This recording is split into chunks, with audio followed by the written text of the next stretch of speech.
আমি কতগুলো উচ্ছে নিয়েছি, এখানে খুব ভালো করে ধুয়েছি, ধুয়ে ভিতরে দানাগুলো বের করেছি, তারপর নুন হলুদ মাখিয়ে নিয়েছি। আর এখানটায় গরম জলের মধ্যে একটুখানি সিদ্ধ করে নেব এগুলো।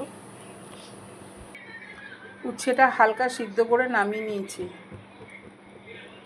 প্যানে সামান্য তেল দিয়েছি।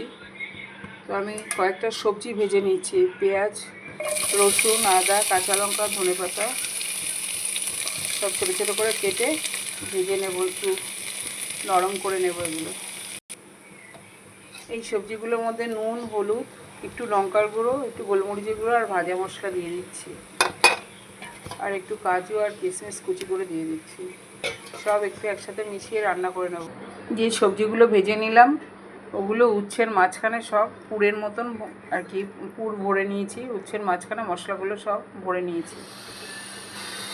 একটু ময়দা, কর্নফ্লাওয়ার, খাবার সোডা একটু হালকা করে একটা ব্যাটার করে নেব।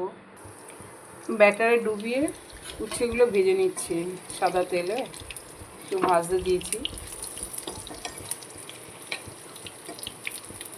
একটা পিঠ হয়ে গেলে আবার উল্টে দিচ্ছি, আর একটা ভালো করে ভেজে নিচ্ছি। উচ্ছেগুলো সব ভেজে নিয়েছি। এইভাবে একবার ট্রাই করে দেখতে পারো, যারা উচ্ছে খায় না তারাও খেতে পারবে। টাটা, সবাই খুব ভালো।